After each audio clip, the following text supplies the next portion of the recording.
Welcome to Vox Scream, a Kill Team podcast where we aim to help players of all skill levels supercharge their game and separate the signal from the noise. I'm Mark Meyer, joined by Kill Team heavyweights George Pratt and Joe Gallo. We're coming to you from the Triangle region in North Carolina. Thanks for listening and enjoy the show.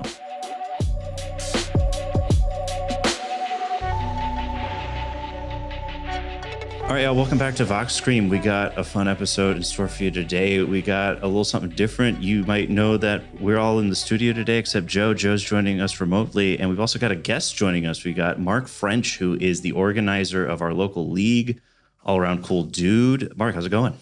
It's great. I'm delighted to be here. Before we get into the numbers, because I know we're going to talk a lot about the stats, because you've kept some pretty extensive stats on the local league, as well as some local tournaments. I'd love to hear just a little bit about how you sort of got into the hobby, how you got into Kill Team, and then maybe just a little bit about the inception of the league. Yeah, so I got into the hobby by playing Warhammer 40,000 back before it was called Warhammer 40,000. It was Rogue Trader. They published a set of rules in White Dwarf before at least some of you were born. Hang on, let me just stare into the abyss for a second. All right, I'm better now. But I played 40K for quite a while, took sort of a long hiatus there, and then got back into it in sort of the early 2000s. And in 2018, I walked into Atomic Empire, it's our friendly local game store, one of my favorite places on earth, with the intention to buy a single bottle paint. And Brian Byers, who is sort of a pillar of the local miniatures community, was doing demos of the 2018 edition of Kill Team, which had come out fairly recently at the time. And I ended up playing a demo game, and I liked it so much, I bought the demo box and went home and built the team. Although I spent so long in the store that my wife called me to check if I died in a car accident on the way home. Because I told her, I'm running over to Atomic. I'm going to buy like just one thing of paint. I'll be right back. And then like hours had elapsed. And she was quite reasonably concerned for my safety. It turns out physically I was fine. Mentally, I was now obsessed with a new game. When the 2021 edition of Kill Team was released, Brian sort of lost interest. He had been a huge fan of the 2018 edition. He didn't like all of the changes that came with it. He continued to run the league and serve as our tournament organizer. But at that point, it had really just become an active service. That was something he was doing for us rather than for himself. And so after a little while, we sat down, had a conversation with him, and we worked out a deal where I agreed to take over organizing the league, and George took over tournament organization locally, and the rest is history. That's pretty killer, man. And it sounds like you've been keeping stats on the league basically since you started running it. Yeah, I started almost right away when I took over league organization. So I've got the stats in this system go back to the beginning of January 2022, which is, so Atomic runs their Kill Team leagues quarterly. So the start of January was the beginning of the first league in 2022, and that was the first one that I was the organizer for. Well, full disclosure to everybody listening, we talked for about like 20 minutes before what you're hearing now. We had some technical difficulties and have had to restart. We talked a lot about some of the thought behind the stats, and we're going to maybe recap a little bit of that. One thought I had during that conversation, though, is the stats are so useful, not only from just sort of understanding things from a competitive standpoint, but I really like the stuff that you've done to sort of just use it to sort of like find fun things in each league. You know, for context, we do prizes obviously for like top placements in our league, but we also, there's like fun prizes for like, TAC op kind of achievements and, who has not necessarily like something so straightforward as like, oh, who's scored the most on secondary, but it's usually sort of like fun little quirky things. You want to maybe touch on that a little bit? So we try really hard to make the league a very welcoming place for people of wildly different skill levels. And we've had people participate in the league who played one singular demo game to learn the rules. And the second game of Kill Team they ever played was a league game. And, that's obviously one thing you could do. I don't necessarily recommend that as like the easiest on-ramp to Kill Team, but we're doing our best to have something for everybody.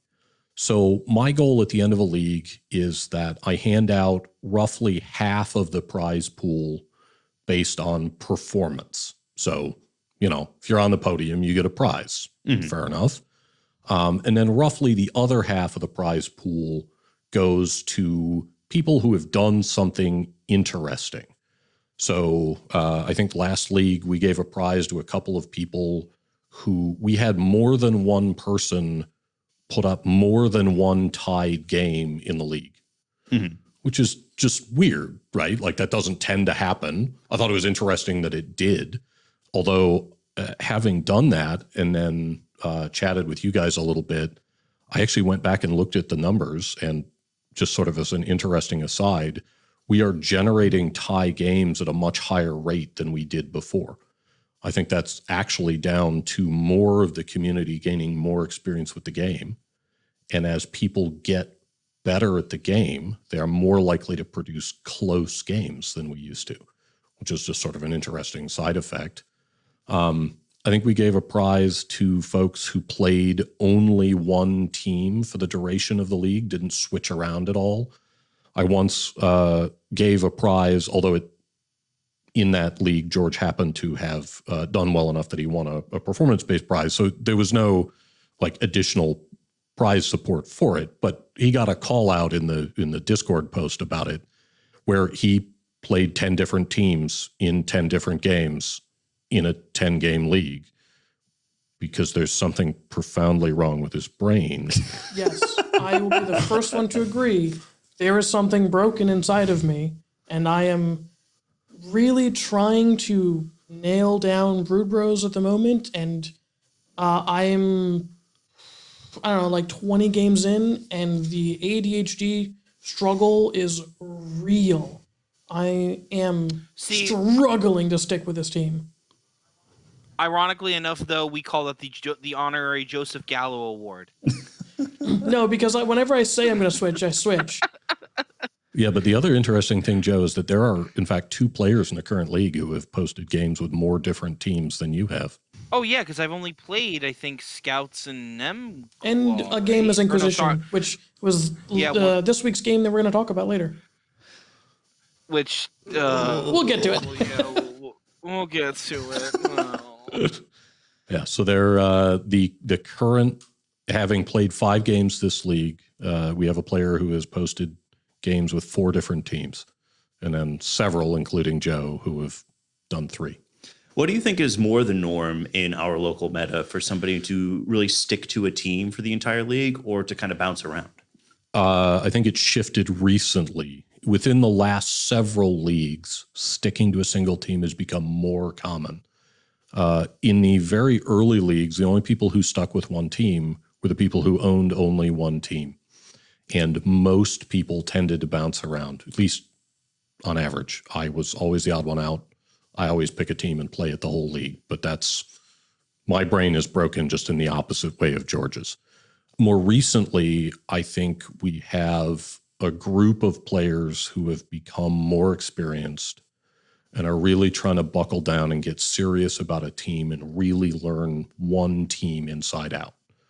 But I think that that's a relatively recent change in our local community.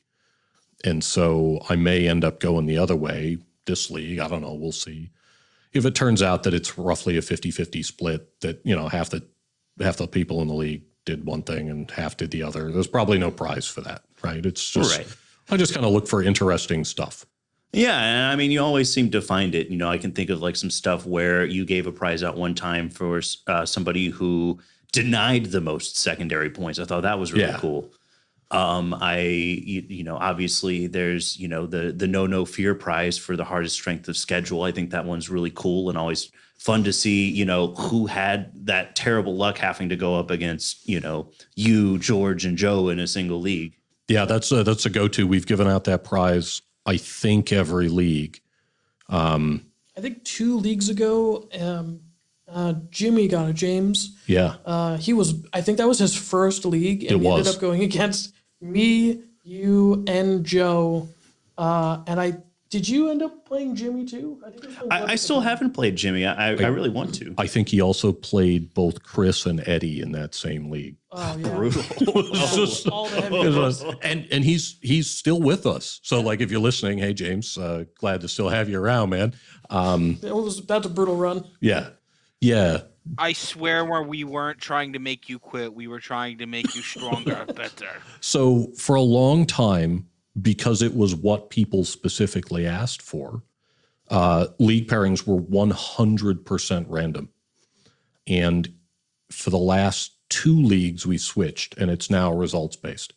So each week we will attempt to match you against someone who has the same win-loss record as you do, who you have not played before.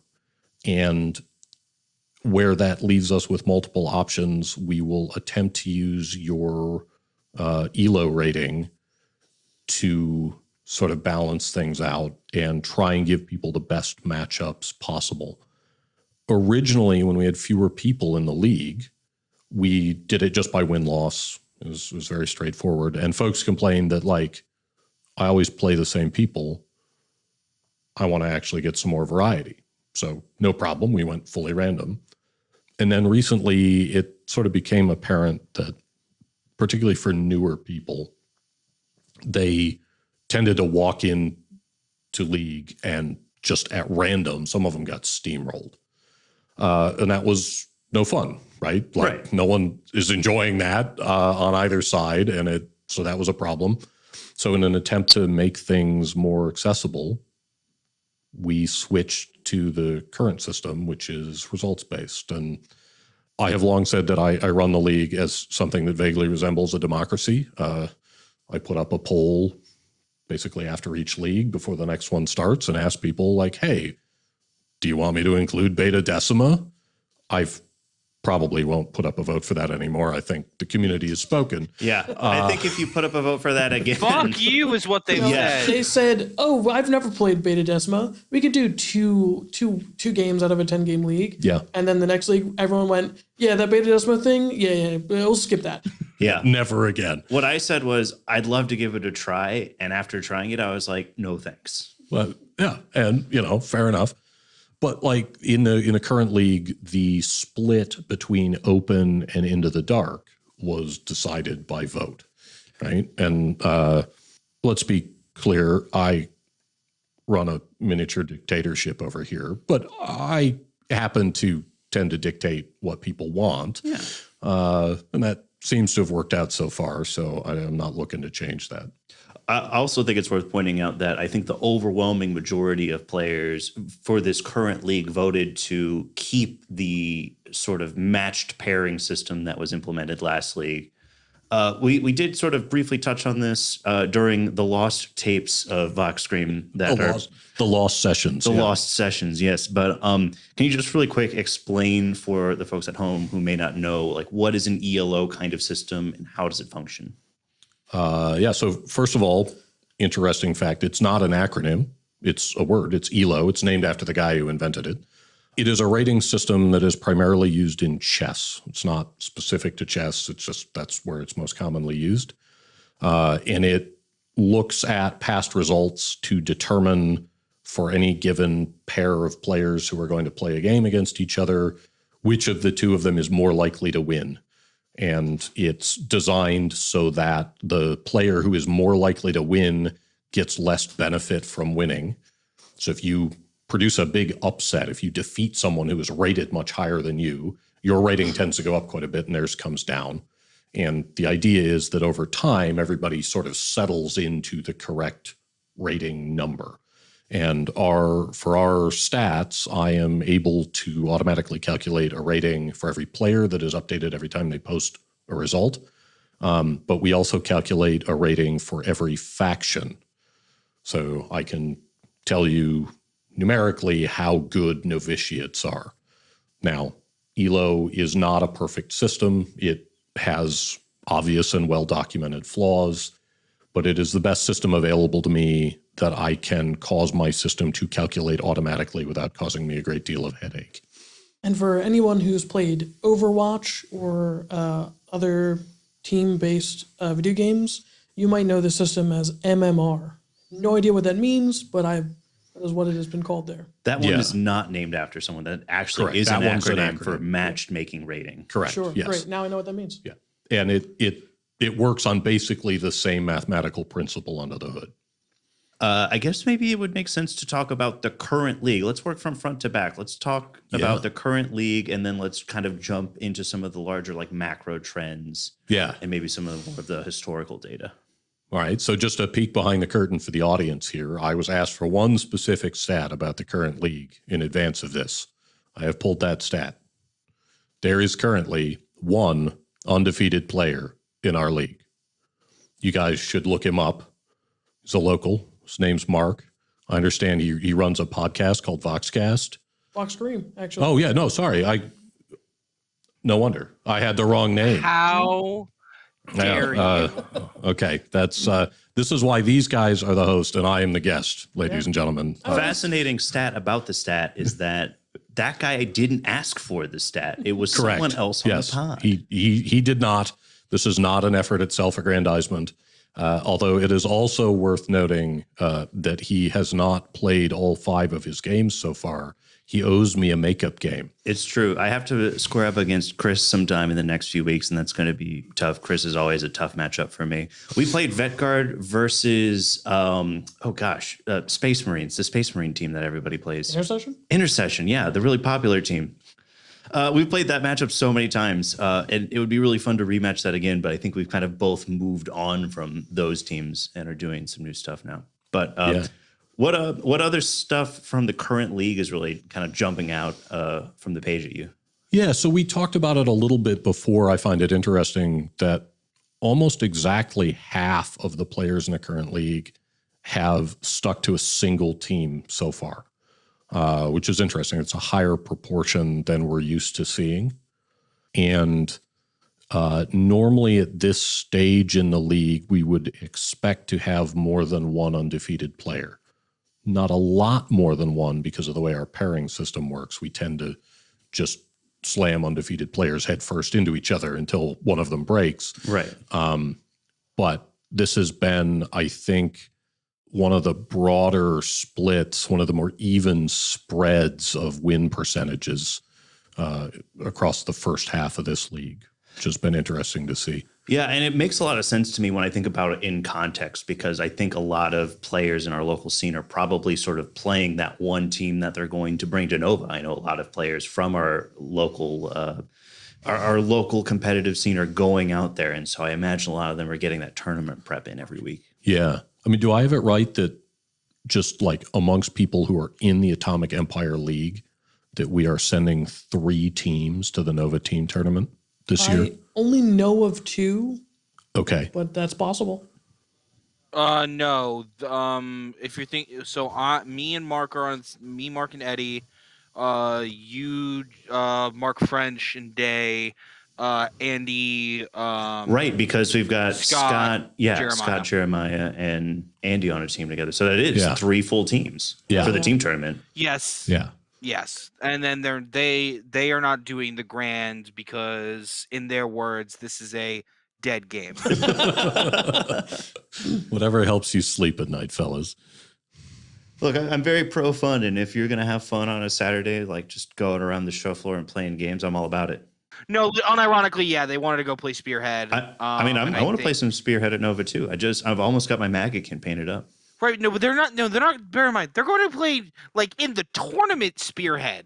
Like that's the crazy part to me. It's like you don't want to play the Kill Team tournament. You're going to play a game you've maybe played 5 games on one hand. Like, I mean, I get it. I mean, it's a good way to figure out if you like a game. I mean, here's the thing. I understand, like, from the perspective of like the grand tournament is like much more competitive and like much more serious than it's ever been. So, like, not wanting to be in that environment and measuring millimeters, I 100% understand. Yeah, there are people who come at this game from different directions, and some people want to get really competitive about it. I'm one of them, and good for us. But there's some other people who don't need that in their life, and honestly, they're probably better adjusted than I am. I have this problem with fighting games. Early on in like episode 1 or 2, I compared Kill Team to how to play a fighting game and like the neutral game and stuff. I cannot get competitive at fighting games because it makes me feel a way that I don't like feeling. It gets me hot and bothered and not in a good way. Oh, I feel you. What fighting game did you used to play, George? So I played Smash Bros against people who used to go to like nationals and tournaments and stuff. Played various anime fighters with a buddy of mine who was pretty good.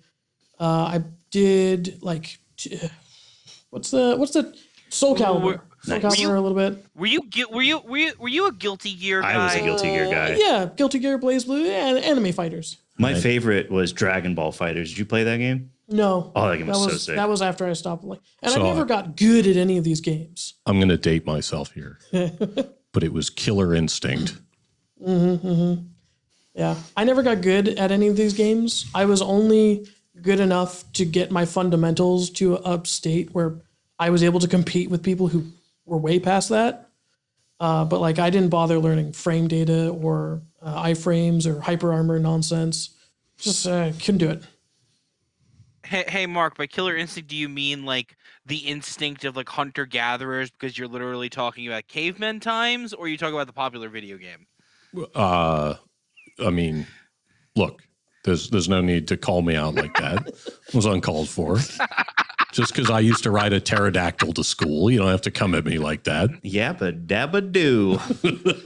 Well, look, bringing this back to Kill Team, I've asked a lot of Mark, but we've all come up with like a bunch of questions that we want to ask about the data. And so I'd love to hand it off to George or Joe, whoever is ready to sort of, field some questions for our friend Mark. Yeah, let me give you just one more interesting one because it relates to people who are specifically here. It has traditionally been the case that George was the highest scoring player in our league. And I normally played the best average defense.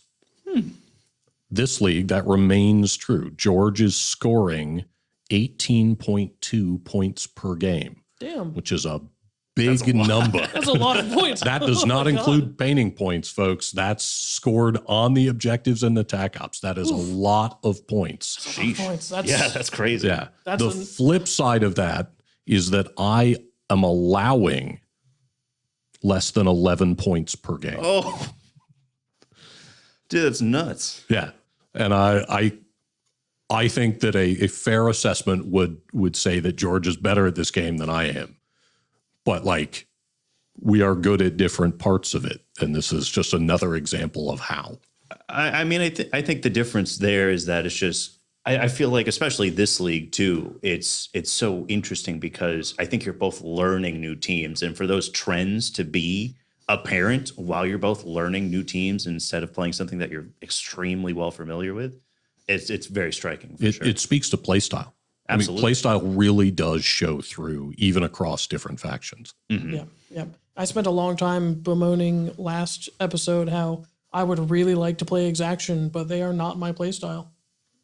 And Mark, who's at the top of that ELO? Oh. Okay. So now, ladies and gentlemen, we're going to have a fun experience. So at the top of the ELO, Mr. Joe Gallo. And I want you, listener, to remember Joe is at the top of the CLO when we talk about our game a little later. Wait, because he's not. Oh. It's George.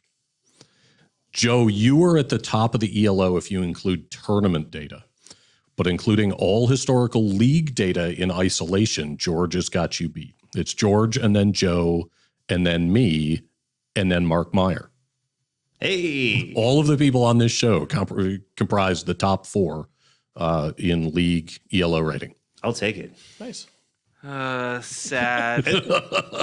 He tried to flex, but it's Yeah, no, and honestly, I really I'm gonna be very honest with you on that. Like, it's it is arguable that like I'm even there for various reasons, but I'm not gonna get into it. That was more just like I'm playing up the character of this arrogant asshole that I'm actually Look, not. I like you as So- Vegeta and George as Goku, Yeah, and but- like this but eternal seriously, rivalry. Stay in your lane. I'm Vegeta. I was about to say, yeah, I'm I'm gonna say now you would absolutely deeply prefer- concerned about who I am in this metaphor. I mean, I'm real nervous. Oh man. yeah, like if I'm 4, Ooh, am I like ooh, Krillin hold up. or am I Piccolo? I don't know. No, Don't worry, I don't know. it's fine. no. My TN? No, hold up. I'm thinking. Let me cook. No, Mark is absolutely Piccolo. Okay, well we're In- both in Mark, very- dude. No, I'm sorry. Mark French is Piccolo. Sorry. And then you, Mark, are not Krillin, but you are indeed Son Gohan because you are the rising star. I'll take it. It could have been a lot worse, man, for both of us. I think we should both just chalk that up as a win and move on. What stats, kill team related stats questions do you guys have for me? Okay, cool. So my first question regarding the stats is, what is our most popular faction? In fact, if you give me a top 5, that would be great. So in our current league, the most selected team is in fact Phobos. Is it 4 players? I'm going by 5. number of games. Ah, right. So because we've had roughly half of the players play more than one team, and several players play significantly more than one team, I don't bother to break it down by player count. I break it down by game count. But they are tied with Legionary. Wow. Slightly behind them is Hunter Clade. Behind that is Gellerpox and Mandrake. Yeah, that sounds about right to me. Yeah. The Legionary is surprising. That's a team I still think is quite good, but I am shocked to know that more people are playing Legionary than Nemesis Claw. Well, That is because I was the primary Nemesis Claw player next to Alex, And Nick. and we both have not been and Nick, and we've both not been playing them. Nick has been playing Yep. Vet Guard, and Alex has been playing Novitiates, and I was playing Nemesis Claw, but then I had a mental health crisis, and I don't know what I'm playing now. oh, and I'm sorry, I skipped over Commandos, who are in fact in second place, which I think should not be a surprise to That anyone. does not surprise me. It does, like anecdotally, it feels like these are the teams that I'm seeing all the time. And I love how Legionary has, ever since I started playing in the league in like March of 2023, it has been pervasive, ever present, even through all of the, talk about elites not being competitive. They're still extremely cool models. They're a very flexible and fun team. Yeah. At the end of the day, man, people love Space Marines. They're my favorite thing. I would, if they did not have the core issues that they had, I would never complain about playing an elite team ever in my life because I love Space Marines. They're my heart and my home. That's my favorite lore. But it's also worth noting that literally the majority of the Legionary games submitted so far this league are me. But I find Legionary really interesting in this way because you can't see it in the data. But I think of Legionary as 3 or 4 separate teams, right? Yeah, I So agree. like Joe back in the day played Legionary a lot, and he mostly played Nurgle. This was before the nerf. Nurgle was like obviously the correct choice, and he took it. Good for him, right? Makes sense. When George plays Legionary, you don't see a lot of Nurgle, I don't even have Nurgle on my roster. I play Zinch Slanesh. right?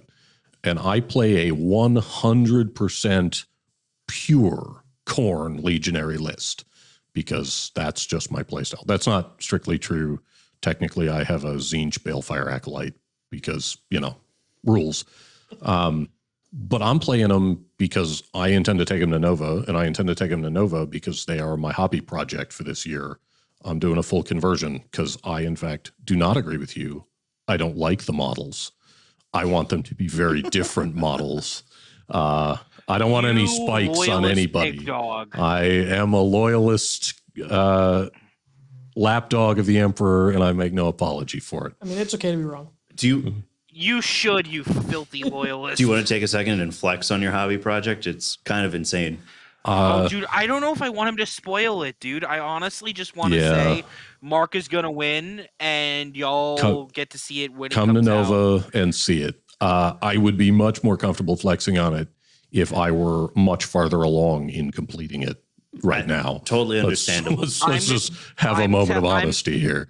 Let me clarify. His project is fucking insane. It is the most effort I have seen literally anybody put into this part of the hobby on Kill Team, and he will absolutely deserve the win he is going to get. Yeah, they're really cool. I've seen some in-progress models. Real choice. Yeah, Thanks, the man. ones you've put on the tabletop so far have been chef's kiss. I appreciate that. Thank you. Let's see if I can get the rest of the team done. That is important. Only got like a month. Yeah. Less. Not even. So I'm also happy to talk about like team selection rates this year, but we could get to that later if you want to. Yeah, so there was hang on a another sec. thing that we wanted to know, and that was you had collated data on like hordes and elites and elf teams in their respective wins against each other. Yeah. So this was super interesting to me. I hadn't actually put this together, but in preparation for this episode, I was talking to the guys about, what kind of stats are you interested in? What would it be worth having at my fingertips to talk about? And the question came up of like, how much do horde teams fare better against elites than they do against elves or whatever? This data is theoretically available more broadly, but I've never seen anyone pull it. And so I have done so. But I want to make sure that like we all understand that some of these categories have vastly more teams in them than others. For the record, just so everyone can follow along, the categories are elf, elite, midrange, horde, and WTF IDK BBQ. That last category, for anyone who is wondering, consists purely of higher tech and Warp Coven, because like, is Warp Coven an elite team? I have listened to every episode of this podcast that has been published so far, and I have heard the hosts of this podcast have at least two separate arguments about the answer to that question. So it's hard to say they got their own category. But as a result, there's only two teams in a category, and as a result, those two teams have relatively fewer games in two teams in other categories. That's just how it works out. Also, George is just wrong in that he has insisted that I place Compendium Dark Elves in midrange instead of in elves. They're a 10-body team. They're midrange. And I understand every single reason he has for doing it. I think those reasons are internally consistent. And the only problem is that they're elves, and you can tell because they're elves. Listen, just because they have fleet doesn't and negate pointy the fact ears that they have 10 bodies, gangly good little shooting, limbs. Good melee. They can flex into both. They're a mid-range team. Yeah. So anyway, Gangly little limbs, they're filthy little elves. there are 6 elf teams, 11 elite teams, 12 horde teams, 16 mid-range teams, and the aforementioned 2 teams in WTF IDK BBQ. Note that we have 47 different factions recorded in this data, which is That's a lot. a big Wild. number. Like that's some craziness. Imagine if there are 47 armies in Big Hammer. Yeah. And so like some of those are, early results that were compendium teams that you don't tend to see on the table anymore. But nevertheless, that's pretty crazy.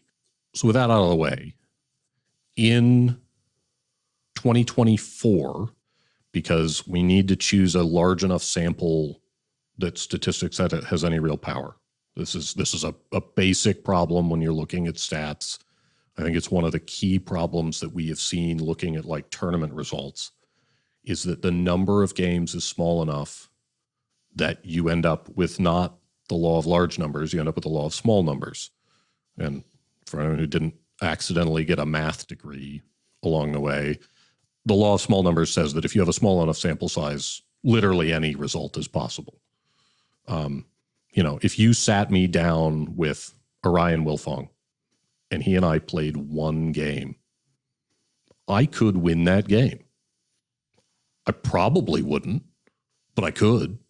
And if I did, and then that was all the numbers we had, it would look like I was an absolute genius at Kill Team and Orion Wilfong was a chump. And neither of those things is true. Yeah. Yeah. So we have selected here a large enough sample size. This is all of the games in 2024. There are currently roughly 500 games recorded in our local league in 2024, which is That's a lot. It is a lot of games. Yeah. And so as a result, I can tell you that Scott, who won our last league, I believe it was, totally broke these numbers because he played Warp Coven and he won the league. And so Warp Coven, and as a result, WTF IDK BBQ, looks more or less unbeatable, right? They've got a 75% win rate into elf teams. They have an 80% win rate into elite teams. They win 62.5% of their games into hordes, and very nearly 92% of their games into mid-range teams. This can't possibly be true in reality.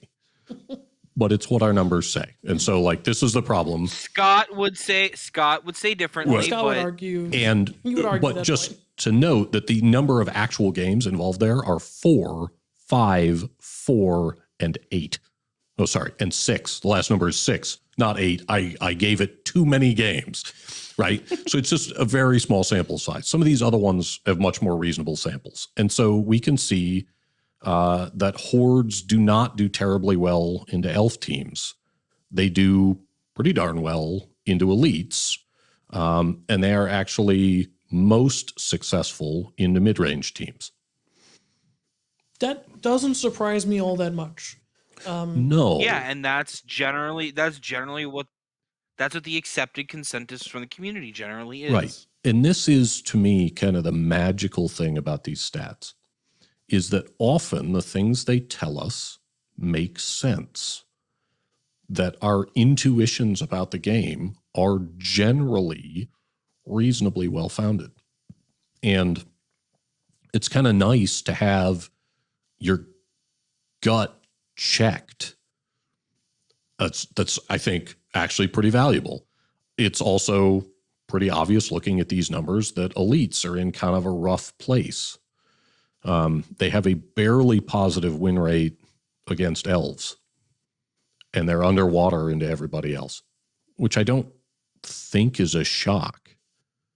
Like, I think most people who have played this game a lot and have seen a lot of teams and how they tend to interact say, yeah, elites are in kind of a rough spot right now. And they can win any given game, right? It's not like it's just auto lose, but it's definitely hard mode. Yeah, it is definitely harder to play the game of Kill Team with less bodies. I will say, though, it's a little surprising for two reasons. A, thinking of just how popular elites are in our local meta, thinking that just that sort of law of large numbers would sort of inflate that win total up to sort of, contradict what we would consider to be general consensus. But remember, this is not number of wins. This is win percentages. Right. And so you tend to get the noise comes out of the system. It smooths out as you get to large numbers. But playing more games doesn't necessarily improve your win rate. Absolutely. Right. I mean, as a player, it absolutely does. Play more games, get more experience. You will get better at the game, I promise. I was also surprised, though, just because of Nemesis Claw entering the scene this year as such a strong team. A lot of people think that they're, at somewhere like an A tier team or better at worst. Yeah, the best elite team, which is also why I'm so shocked that more Legionary play games have been played than Nemesis Claw games. Because if anyone's going to play elites, I figure it'd be Phobos and Nemesis Claw at this point. For me, that's purely on accessibility of models, and I guarantee you will see that change when the box comes out. Yeah, our Nemesis Claw representation has had sort of a rough go of it. In our data, Nemesis Claw loses roughly 2/3 of their games. But it's a fairly small sample size, and we have had Nemesis Claw played by some folks who play this game very seriously and some who really don't. And it's just kind of worked out that way. But again, if you break it down to individual teams, your sample size is small enough, even over the course of this year. We have 500 games. If you ask me how well Jaegers are doing, my answer is I have no idea. I've got 3 games recorded. Yeah. Once again, accessibility of models. Yeah, no, absolutely. There's just so many teams that even 500 games, and when you slice it as finely as we have teams, it means nothing. Yeah, I mean, we've got 40 odd factions, right? So it's 10 games and change per team, even if it was perfectly evenly divided. Yeah. But what I found interesting about the win rates by what I have termed category, I don't know if you have a better word for it. Yeah, team category makes sense. Yeah, is that elites are in a great place against, hordes are in a great place against elites and an even better place against midrange. But it is the mid-range teams who are most successful overall. Mid-range teams have a rough time into hordes, but they are quite strong into elves and fairly strong into elites. Yeah. Yeah, I can see that with they have enough activations to stall against elves and enough power behind them to punch through fragile teams, and enough sort of tricks a lot of the time to do a game plan into elites. And then they can struggle into teams that have tricks and more bodies than them. Yeah. Yeah. And then just to be clear for the folks at home, we're defining a mid-range team as sort of like these 9 to 11 body teams. Basically 10 body team. Yeah. Yeah. Like, I don't think there's just one 11 body team. It's commandos if you take it in a specific way. Right. But they're very mid-range. Hunter Clade. Oh yeah. If you take Shooty Hunter Clade. But yeah. Otherwise there's still 10. They're both still mid-range teams. Whereas it would appear that elf teams seem to struggle into elites. They're close to parity, but they're a little below 50%, 48 and let's call it 48 and a half. They're quite strong in the hordes. They tend to just sort of blender hordes, which makes sense. Like most elf teams can, in fact, one-shot many horde teams in melee. Yeah, 7 Moon, 5 and up shooting. save. They also have that pretty consistent access to like a turn 1 deep strike with a grenade. Yep. Yeah. But elves seem to really struggle into mid-range teams in that they have a slight activation disadvantage and they're fighting someone who is tanky enough and has enough bodies that like they can stall out elves long enough to really take advantage of the elven fragility once your opponent gets an activation. And so like, again, sort of matches your kind of gut check if you were to really think it through. But this helps contextualize it for me. Yeah, It's been sort of interesting to look at. Yeah, this is super interesting because we've never seen this kind of data in like anyone else's stats breakdowns. I don't know if anyone's even like thought to take this sort of a broader overview of the game. Yeah, I don't know. I haven't seen it. But if you compare this to last year's data, right? Last year, Scott wasn't on an absolute tear with Warp Coven. And so like that category sort of flattens out. It's still a tiny sample size. And you get sort of different results. Like elves kind of stomp elites. They absolutely wallow down. They're below 40% into hordes, and they're just over 50%, about 51.5 into midrange. So you can see the game changed. And I think part of this is just that new teams came out that fit into each of these categories, and the meta shifted. That's part of it. But part of this has also been, we've had a few rule changes. Beta Decima existed for a minute. Yeah. And it can make a real difference. And I think the game changes. Understated effect, since this is only local data, Yes. that the people who are represented in this data also got better. 100% they did, yes. Yeah. And that's another thing that is hard to separate from the data itself. Yeah, it is possible a little bit by weighting these numbers by player rating, but even that is tricky because everybody has gotten better. Yeah. Right? And it's just like if you go back in our historical data, the data would say that Hive Fleet is the best team in the game because there's 100% success rate with that team.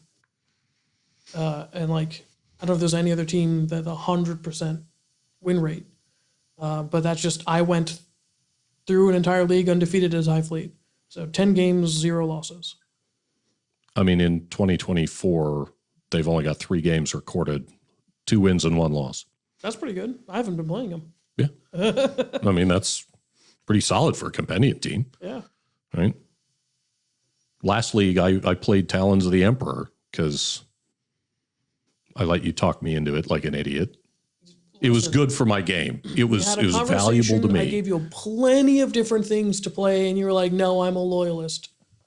Yeah, yeah. So last season, I had a conversation with George about what type of team would help me develop my game the most, and George, not unreasonably, suggested that I needed to climb down off of my Tau-based sniper perch and play a melee team. And so just, quick game for everyone at home. Name a loyalist melee team. I'll give you 2 guesses. And so I ended up playing Talons of the Emperor, which was fun, but was not a I would like to win the meta kind of selection, I mean, you could have played Exaction Squad. Yeah, I could have. It's not George's playstyle. It's not mine either, though, for a different reason.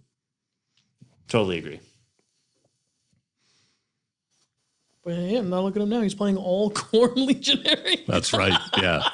I've created a monster. What have you done? All right. What other questions? So we had a nice conversation about how sometimes getting all this data can help really reinforce your gut.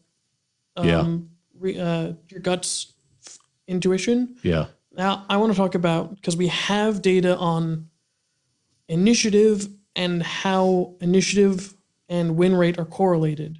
Yes. And there's a problem there, and we need to talk about it. Yeah. And the problem is not in the data. It's real weird, you guys. So we have about 1.5 years worth of data on initiative. It wasn't originally collected by this system. So one of the fun things about statistics is you can answer questions you didn't realize you had until well after the fact. Like, hey, if we broke things down into categories, what does it look like? Well, no problem. I have all the wins and losses and ties and the scores and everything else. I can work that out if you tell me which teams are in which category. Even if you're wrong about Drukhari. Even then. We can have that conversation later. But we didn't have initiative data. And at one point, George and myself and a couple other people in the local community were standing around after a league game and got to talking about initiative and how valuable is initiative? How much does it matter? And the way we tried to answer that question was to put it in terms of like a resource allocation game. At least that was how I tried to do it because I'm a math nerd and an economics nerd. But so what we said was like, if you could give up a certain number of command points at the start of the game in order to be guaranteed to win initiative, how many CP is that worth? Easily 3 for me.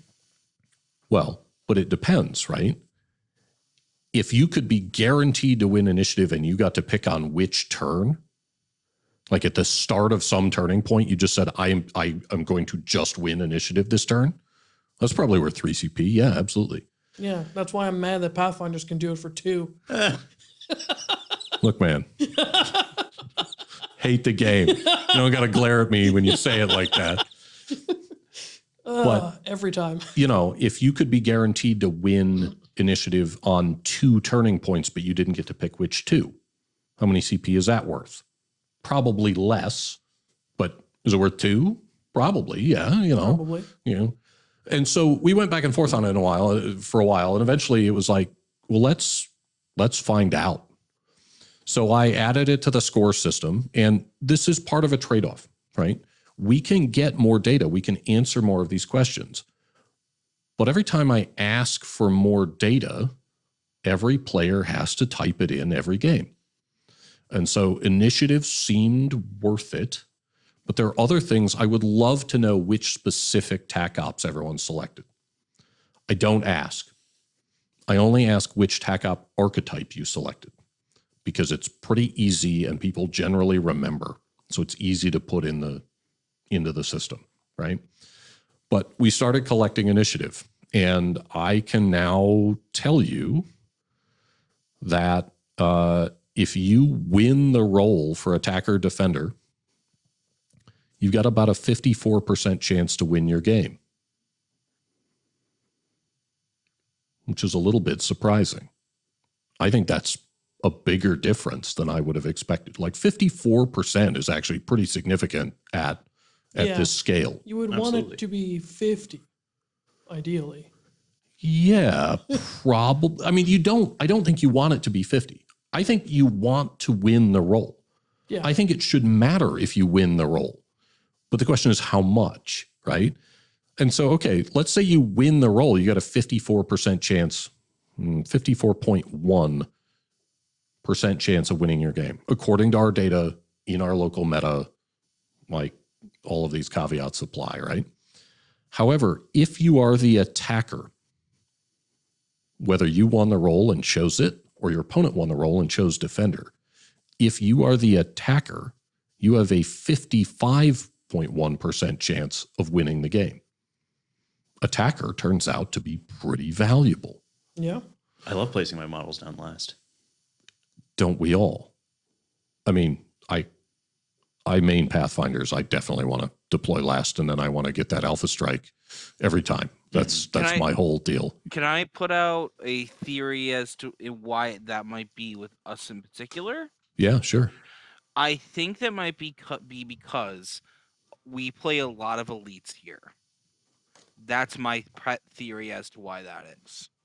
I also play a lot of Into the Dark, where it feels like, you know, you are starting on the back foot if you don't get attacker. And that's even worse on Into the Dark if you are playing elites. Yep, probably. As somebody who chronically loses the attacker-defender role and is always defender on Into the Dark, it doesn't bother me any because I always have a game plan of what my models are doing anyway. So turn 1 is very non-reactive for me. Well, but hang on, right? So if you are the attacker, you have a 55.1% chance of winning your game in this data set. If you win scouting, what do you figure that number is? Given what I just told you. 54.1% chance if you win the attacker-defender role, 55.1% chance if you are the attacker. I'm going to guess 58. I'm going to say 44. I think we're going the other way. Yeah, it's not quite that big a swing, but it's 50.25%. Winning scouting is less valuable than being attacker. And I would have told you off the cuff that winning scouting was important because it lets you decide. Like you were more likely to win scouting. Yeah, thinking about it, that makes more sense that it's less valuable because I think a lot of players would rather the scouting ability, the effect, more than it for initiative. I entirely agree. But I would have guessed, my intuition would have been that being the attacker gave you more flexibility to get the effect you wanted and still win scouting. Yes. Right? It does. Because it effectively, if you can guess which effect your opponent wants, it now gives you two choices of effects you could get and still win scouting. Yeah. Mm-hmm. So, okay, winning scouting is valuable, but not terribly valuable. It's a quarter point. It's not nothing, but it's not a lot. Having initiative turning point 1 is worth 50.38% win rate, which again is a little higher than winning scouting, right? It is slightly more valuable to go first than to get to decides who goes first, but it's a smaller effect than I would have expected. And then, so we can tell you that you're slightly more likely to win the game if you have initiative in any given turning point than if you don't. The most valuable individual turn is turn 3. I don't think that's shocking. However, the one that is absolutely banana pants insane, just bonkers to me, is we have numbers on what it is worth to win initiative a certain number of turns. So like turn 1 and 3. Well, so I have both pairs of turns and I also have just number of turns. Yeah. And a quick note here is that not all of our games record initiative in all 4 turns. If one player or the other is tabled before the start of the 4th turning point, we tell players not to roll initiative. Don't record it because it doesn't matter. Yeah. And I think it skews the data more to have it say, oh, well, you won initiative in turn 4 and then you lost the game. Winning initiative in turn 4 isn't helpful. Yeah, like, well, I agree. yeah, having no models in turn 4 is unhelpful. Yeah. So like, you got to be a little bit careful with it. But here's where it's weird. Winning initiative in only one of the 4 turns puts you at a 46.03% chance of winning the game. Sounds right. So you're 4 points underwater. Yeah. Fine. Okay. Winning initiative twice puts you at exactly 50%. Makes sense. Now, that makes sense because mathematically it has to be true. If you won initiative twice, your opponent won initiative twice, unless you happen to be one of the small number of games that didn't have 4 initiative rolls. And so as a result, you would expect that to be exactly 50% because if you won it twice, your opponent won it twice, and one of you won the game, or you tied each other, and either way, you're at a 50% win rate overall. So fine. That's interesting, but not as interesting as you thought it was before you did the math. If you win initiative 3 times, you have a 60% chance of winning the game. Yeah, more initiative, more chances to win. Mo initiative, mo beta. Yeah. Now, if you win initiative 4 times, that is to say, your opponent never gets initiative.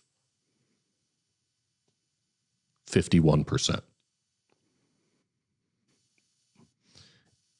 And now you would say, well, okay, that means that winning initiative 0 times puts you underwater. But it doesn't. Winning initiative 0 times puts you at a 54% chance of winning the game. So winning initiative 0 times is more valuable than winning initiative 4 times. Correct. Now, either we can do one of 2 things with this number. We can either say it's statistically insignificant and whatever. So I can actually answer that question. We have now gotten to the point that this number is pretty reasonably statistically significant. There's still some error bars on here, but we now have a large enough sample size that mathematically this is a result that is significant beyond 50% by more than the margin of error, which is weird. Yeah, it's very That's weird. just weird. Now, the good news is that this has trended back towards something that isn't just insane. As we have gotten more data, it has been less skewed. There was a period of time where winning initiative 0 times was, in fact, according to our numbers, the most valuable outcome, which is strange. And it has been more true in Into the Dark than on the open board, which I wouldn't necessarily have expected. Yeah. But it is what it is. Now, this number I have weighted. I can weight it by player, I can weight it by faction rating, and I can weight it by both. And if I weight it by both, winning initiative 0 times is still puts you at a 51% chance. Which is a little bit funny, but it's not as out of whack. Yeah, crazy. And there was originally this problem that winning initiative 0 times was a thing that happened to George a lot. and nobody else. In fact, it still happens to me a lot. It doesn't, though. Oh, yeah. Oh, So it's you, real swingy, yeah. for all time, have had initiative 0 times, a total of 4 times. Now, you won all 4 of those games. Well done. But you are not nearly as much of the sample size as I expected. And I went and pulled that number just because I originally thought that it was mostly you. And it turns out it's not. Interesting. But the other thing that we can do is we can break it down by pairs of turns, which I think is also really interesting. So regardless of what happens in any other turn, if you win initiative in turn 2 and 3, that is, according to our numbers, the most valuable thing. That puts you at like a 58% chance to win. Makes sense to me. It absolutely does. And in Into the Dark, you want turns 3 and 4. If you get both of them, it puts you at a 60% chance. Yep. Which makes sense, right? Like these numbers are pretty reasonable. It turns out 1 and 2 puts you underwater. Probably because it reduces your chances of winning initiative on turn 3. Yeah. But this one started out crazy. Like this one started out telling us stuff that just didn't seem like it could possibly be true. And as sample sizes have gotten larger, it has settled down, but it still occasionally surprises me quite a bit. Interestingly, the pairs of turns, if you wait for both player and faction, the advantages tend to increase. Interesting. So for me, I think that 0 number explains a particular phenomena to me, and that particular phenomena is if you have lost your initiative turning points 2 and 3. At that point, you've so thoroughly planned around not winning initiative because you've just not. You're got a point where you're like, well, I'm most probably not going to get it then. Random chance has in fact so demoralized you that. No, I'm being serious. I'm not attempting to disagree with you at all. I think it's true. Yeah, I think you're totally right, Joe, how it becomes just like a thing that you're planning around at that point. It happens to me so much outside of league games, like it's just in tournaments and pickup games, that I just assume I'm going to lose initiative every turn. Like every game, I assume I'm going to lose initiative. But that's the thing. You should be assuming that regardless of bad dice, bad luck, whatever you want to call your dice, George, or whatever you're doing. You should be assuming that regardless. Most players don't do that. I mean, my dice were cursed by a witch. It's fine. So we've gone over a lot of stats. Let's move on past that. I think we've got time for a few more quick stats questions, and then we're going to do some quick game recaps. I want to know, are there any other things that sort of jump out at you? Obviously, like the turning point, the 0 initiative thing is something where you look at the stats and then you use the eye test and you're just like, something's not going, some things just aren't connecting here. Is there anything else that you're looking at when you look at the stats and it just runs wildly contradictory to what you would assume something would be? Yeah, so one that has also been very surprising to me is that since the Critical Operations pack came out and we switched to using it, all 4 faction or not faction tac ops, but tac op archetypes are remarkably well balanced. So infiltration is right at a 50% overall win rate. Recon's at 51%. Security's at 52%. Seek and destroy is the hardest run, and it's 48.5%, which is That's pretty like good. an unbelievable spread. Yeah. That's really tightly grouped. Yeah. And I can tell you, looking at these same numbers before Critical Operations came out, this was not true. It was just security. Security was very good. Recon was decent. And infiltration was an absolute steaming pile. And so, like, they really seem to have gotten it right. This actually is nicely balanced. And like anything else, teams that have fewer choices have a harder time because every once in a while the map is bad for security because it's hard to take central control or and whatever. a good faction tac op is going to make everything easier. Yeah. Yeah, if you happen to play a team that has any of those, for sure. I mean, you're playing Legionary. What do you mean? Yeah, normally I play Pathfinders, and so I should not perhaps whine too loudly about it, but Legionary, I feel, is not well served by their selection.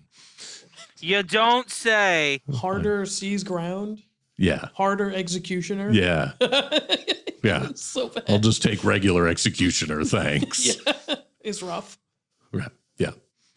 So that's been a surprise to me. And the extent to which, like, it is totally unsurprising to me that security is the highest scoring mission, followed by capture, followed by loot. It just makes sense, right? Yeah. It just makes sense. But the extent to which inside of each of those, like, Into the Dark is just higher scoring than open board. Wow. Yeah. Which is not surprising once I sat down and thought about it. But if you just asked me from a cold start, I don't know that I necessarily would have intuited that. I probably would have had to think about it for just a second, but it does make the most sense because Into the Dark is very non-interactive for turn 1, and it can be a bloodbath on turn 2, but that's relatively rare. The blood starts flowing turn 3 usually, and so that's basically get 2 turns of I just scored my 3 primaries, you scored your 3 primaries. And I think it's just that. I think that you look at a lot of those maps and you feel very secure about getting 3 primaries, turning point 1, and then just kind of playing from there. Yeah. But the other thing that is interesting to me is that the corner deploys, nacho deploy, pizza deploy, I don't know, whatever. Dorito deploy. Food. Yeah, there you go. Thank you. Whatever your weird food metaphor for that deployment arrangement is, it's low scoring. And I wouldn't necessarily have jumped to that. Again, if you tell me it's true and I sit down and think through why it might be true, I can get there. But I wouldn't necessarily have gone, oh, well, yeah, I mean, obviously this is going to be lower scoring. Just look at it. Yeah. I mean, I look at Dorito deployment boards, and the thing that I intuit is not really, it's more emotional. I hate it. It's not something smart like, oh, this is going to be a low scoring game. It's just, I hate it. Well, Yeah, Mark, that's- I can help you with this.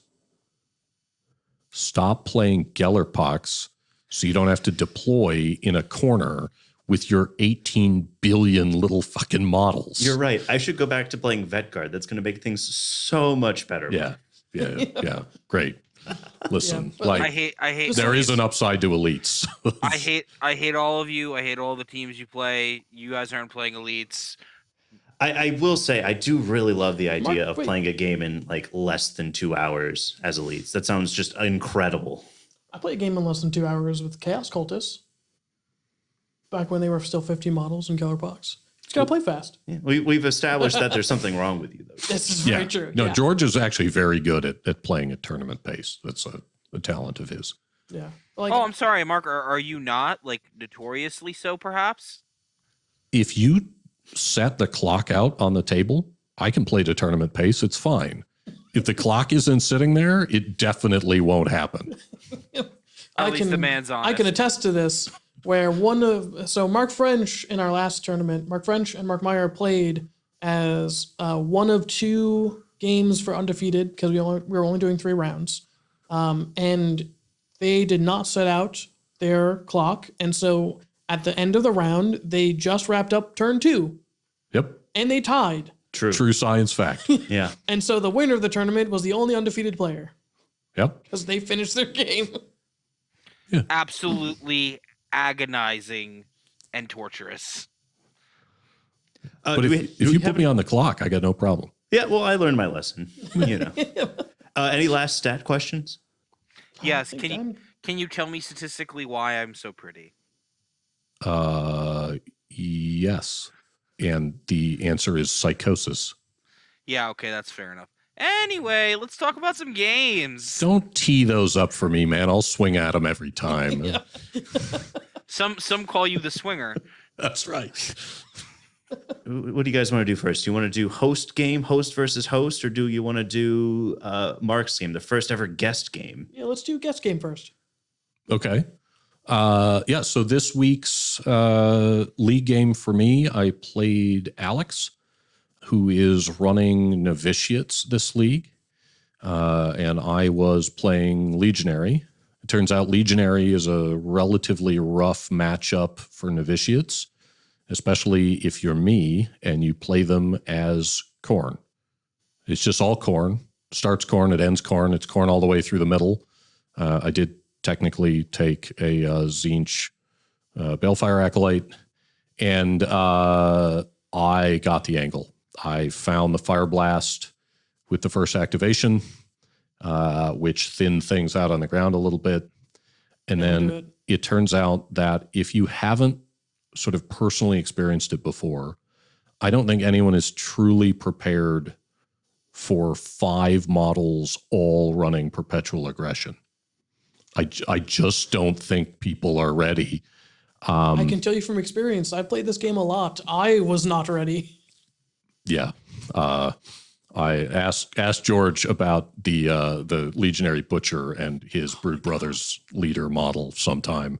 It was So much, delightful from where I was sitting, and maybe less so from his side of the table. so effective for a dead guy. Yeah. Yeah. No, it was great. The most useful dead man I've ever seen. Yeah, no, you got it done. And same thing in this game, in that both the Shrive Talon and the Butcher went up sort of like opposite flanks and performed perpetual aggression, killed 2 models each. The Butcher handed out some Reap mortal wounds to a couple of others. They sort of met in the middle of the board, having carved their way through half of the team. And then they were both flamered to death. Yep. And it was totally worth it. Completely worth it. I had the basic problem that I had to go out of my way not to kill one of his models so I could score the second point of eliminate guards. I maxed out my tac ops with the first activation of the third turning point, and it was over very quickly. But that's what you get from a bad matchup that then also surprises you. There's just very little digging out of that hole other than the hard way. And yeah, that's how I felt playing up against Nick in his vet guard on, was it week 3? I just played that wrong, and he put a demo mine in my face, and then I could not dig myself out of that hole. Yeah. Yeah. So I won the game pretty handily, but I think that was more due to Alex learning some difficult lessons the hardest way possible. We all have to go through it. We've all been there. Yeah. Yeah. Back when I was playing bad Hyrotech, and I alpha'd your Pathfinders. Yeah. Yeah, no, it was a real problem. Yeah. Only ever happened to me once, but man, I had to learn that lesson like the really difficult way. So that was my game. Yeah, and then me and Joe played this week, and we forgot to mention we played Loot on open board 4 straight, right? Yes, Loot straight. I'm looking at the results here. Yeah, so we played Turning Point Tactics map version 3 for this layout, and I'm on Brood Bros practicing, and Gio took Inquisitorial agents. He wanted to get back into playing them And Joe, you've played Inquisitorial Agents for a while. You're not exactly new to the team. No, but as I'm about to explain, you can't just jump back into them. In So fact, doing that is going to feel like you're jumping out of an airplane in some regard, because this team has a billion choices and none of them are the right choice, and you are not reliable, extremely fragile, and if you don't mitigate either of those factors into a team that is arguably better than yours, you're going to lose. yeah, you took Exaction as your auxiliary support, and you took was it I basically took the standard compliments, so I basically took the Mystic, the Heavy Bolter, the Jethro Vet, yeah, the yeah, yeah. So one of the things. So the way the game went is about 2/3 of the way through Turning Point 2. You went from 12 models to 5, and I was about to kill 2 of them. and part of that was dice, part of that was bad positioning. Oh well, no, okay, maybe not bad positioning. But part of that was too much aggression. Yeah, you were On positioning too aggressively. So um yeah, because we came to the conclusion that you were trying to play Inquisitorial Agents like a 12 body Space Marine team, where your dudes would get stuff done.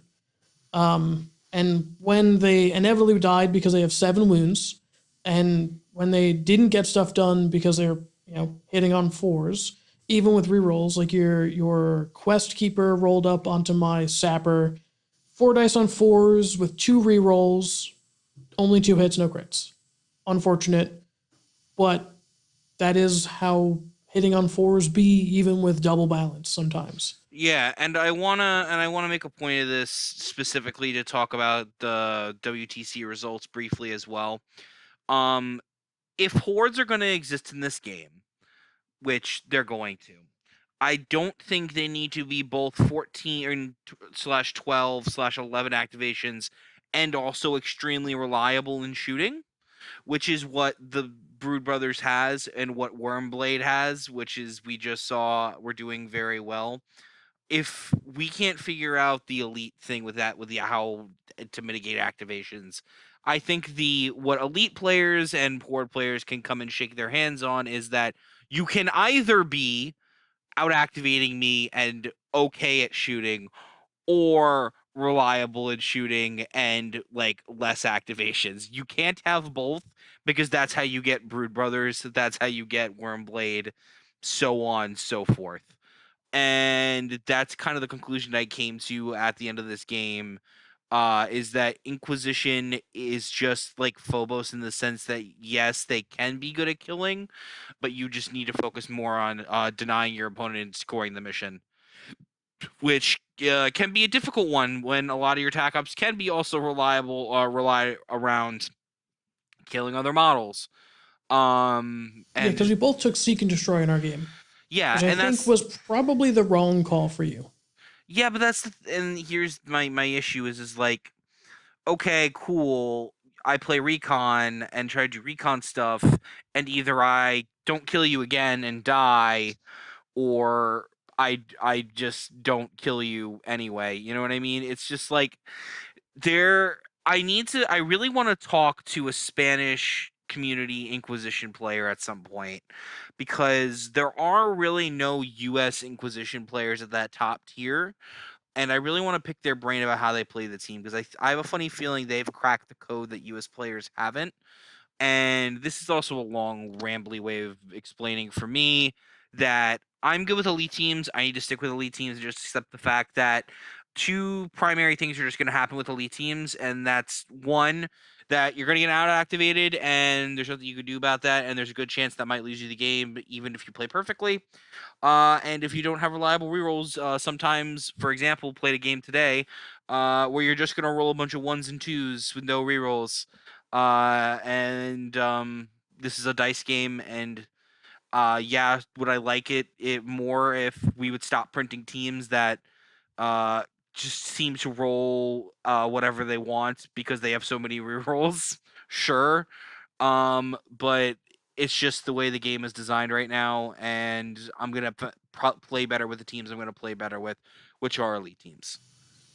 So what do you think you're going to do? Are you going to go back to the claw? I know you were doing like some. So I've made a call specifically based on a conversation George had many moons ago, when I was playing Phobos for a little while, and my brain seemingly cracked something on that team that others were not doing, as I was doing very well with them, and George pointed out that I was playing him in a different way that was even allowing me to mitigate, like, against full power cultist, which was, I mean, and I'll even say too, let's talk about a much better game me and George had 3 weeks ago, which was Nemesis Claw into Brood Brothers, and we tied that game. And that I think to me just straight up proves I'm just better with elite teams, and that I can actually do well into hordes, and it's not impossible. And part of it is just imposter syndrome on my part, that I can do and maybe even will win with them and be successful with them at a high level. And the only thing I can do with that is make a call, which I'm making a call that I think Phobos are being a little slept on right now. And I do actually think they're better than Nemesis Claw personally for a couple of reasons. One, and the major one, is they can ignore stun, and guess who can't do that? Nemesis Claw. And boy, did I beat that lesson into you. No, but that's the thing, you did, but I was thinking about it, and I'm like, there are so many teams that have reliable ways to remove APL from models. Like, that is, I don't really think people grasp how bad that is for elite teams.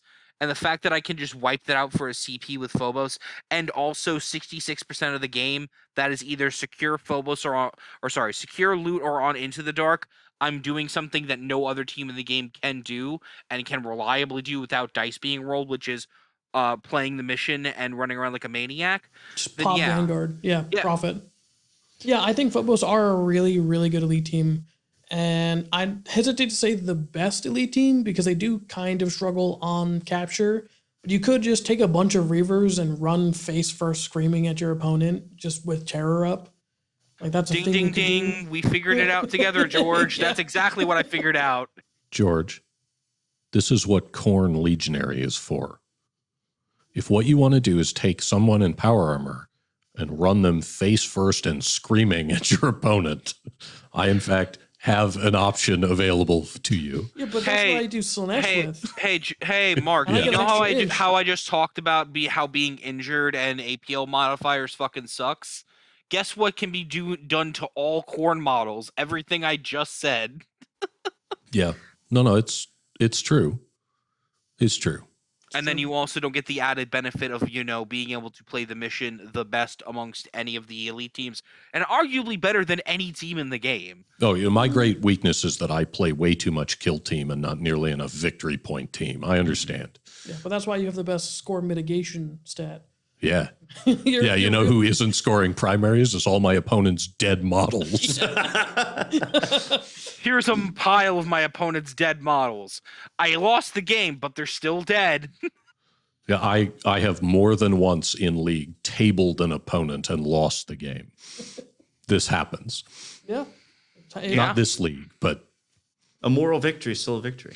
That's right. I literally played Alex's Novitiates today. I got it by 1 point, and I had no models left on the board. Yeah.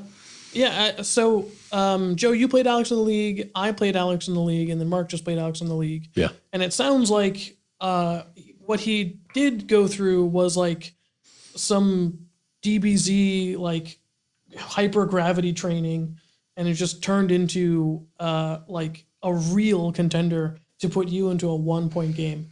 Yeah. Oh, yeah. Well, okay. Rewind. A few things happened in that game. Hang on, but let's just note real quick. There are in fact 2 players named Alex in our current league. Yes. So just to mess with everything. The one with the Novitiates. Yeah.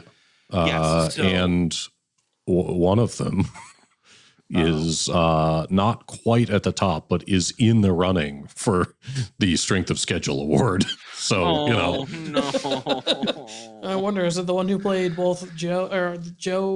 The one who's been mentioned in almost every episode of our podcast. Yeah, literally. But anyways, I will just say briefly with that game I played today. A lot of it was dice based. I literally, for the life of me, could not roll a shot to save my life, and then also he just kept rolling saves, and then used faith points on top of that.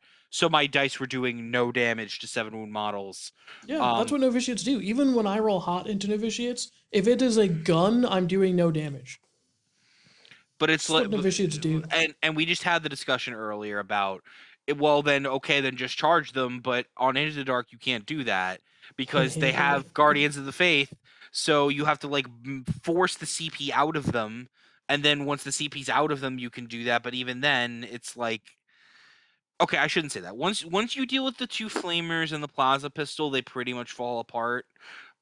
Which is what happened towards the end of the game because I pretty much had dealt with those threats. But it was too little too late, as there's only 4 turning points in Kill Team. And also I was out of models because, he almost killed me with an auto pistol, bro. Yeah, like, man. I was just 3-4 damage auto pistol, let's go. No. badass. No. Oh, it was 2-3? It was 2-3. I dealt 7 damage in a novitiate versus Mark French's Pathfinders. I did 7 damage to his recon drone with my Penitence auto pistol with 2-3 damage. No. Not even with eyes. I ran up to within 6 inches and shot that drone in the face. Don't get me wrong, Alex played a fantastic game. I will say I probably would have been closer to... Oh, I also didn't win initiative a single time. That's also a very important factor. But he won. Skewing that data set again. I know. Well, no, in this case, because he didn't record that game as a league. Correct. Game, but in his heart, he knows he's messing with my numbers and that I'm mad about it. And honestly, what got me competitive in that game was I took a risk. Basically, the risk that I took was, all right, I'm going to open this door. I'm going to get hit with the flamer. I probably survive this. And if I do, I will then double shoot his flamer. And then I will collapse that side and win that side. So I did that. I survived on 1 wound. What survived? And I took both my shots with hitting on 4s with bounds, which was great. And ended up taking him down and basically got like 3 tac ops points plus a bunch of primaries. So that's part of me saying like part of this game is just taking the risk. Had I not done that, I probably would have just straight up lost the game. So sometimes you have to take a risk, especially when the dice are not going your way, especially when that's happening. Because they're gonna go your way at some point. Like it's the gambler's fallacy. It's Bum, bum, bum. Okay, let's say if they just continue to not go your way, you were never meant to win that game. Yeah, you just lose. You just lose. Exactly. It's like, what do you do at that point? I would like to be very clear to the kids at home that as the mathematician in the room, I am required to tell you that what Joe just said about your dice being required to turn around is literally false. It is literally, provably, mathematically false. But does hopes and dreams matter into your math, man? Nope. Well, I still have hope. I can roll a 3 on a 6-sided dice, sir. Yeah. Tell little Timmy. No, you should feel confident that you can roll a 3 or higher on a 6-sided die. Go look at little Timmy and tell him he can't roll 4 dice and hit 3 times. Tell him that, Mark. Tell him it's not going to happen. You can't. When I walk out of the door Tuesday afternoon to go play my game, I tell my roommate every time that my plan is I'm just going to roll 5s and 6s. Yeah. It's a great plan. It's a great plan. If you can manage to execute it, you'll definitely do well. I will say I didn't play a league game this week because I was on vacation. So I've got to schedule a makeup game. I also have got my next game lined up. But I am glad we still got a Mark game recap in. That really does it for me. There you go. Yeah, glad I could help out. Well, it's probably good that I didn't play a league game this week because this was a monster episode. All the stats were awesome, and definitely hope we can have you back on the show, Mark. Is there anything you want to touch on before we get out of here? Well, I just have a quick question for you guys. Like, you apparently tell your roommate you're going to roll 5s and 6s. Like, do each of you have a thing that you say to the people that you live with about like what you are going off to do when you go off to play Kill Team? Yeah, I tell my wife, I'm going to go play Kill Team. And she goes, okay. That's less interesting, George. And then she responds. If she was with me, she would say to my opponent, "I hope you win." I can actually confirm that this is a true story. Every time. This is why I'm so good at Kill Team, is because I have to prove her wrong. My wife wishes me good luck as I go off to oppress people in space. That's like our little ritual as I leave the house. I mean, honest, I walk out of the house, make sure I'm wearing pants like a normal person, make sure I look decent and that I don't have 5 o'clock shadow because I have ADHD and depression. Well, I'll tell you, one time I told my mom that I was going to play Kill Team, and she really wanted to know. She asked me, which of your little guys are going to war today? And I liked that a lot. That really did it for That's me. cute. Yeah. Yep. Yeah. Mom too wholesome. My mom just doesn't understand it. She goes, "Oh, okay, bye. I love you, I guess." Mom less wholesome. Yeah. No, I know me and my mom have a fantastic relationship. And also she is now cancer-free after 4 years. So that's Hey, congratulations. yeah. Love so to that's- end on a high note. That's absolutely. Awesome. Yeah, I'm very happy. Well, from all of us here at Fox Scream, shout out Joe's mom, shout out you, the listener. Thanks again to Mark French for joining us today, and peace out, y'all. Stay on, play Kill Team.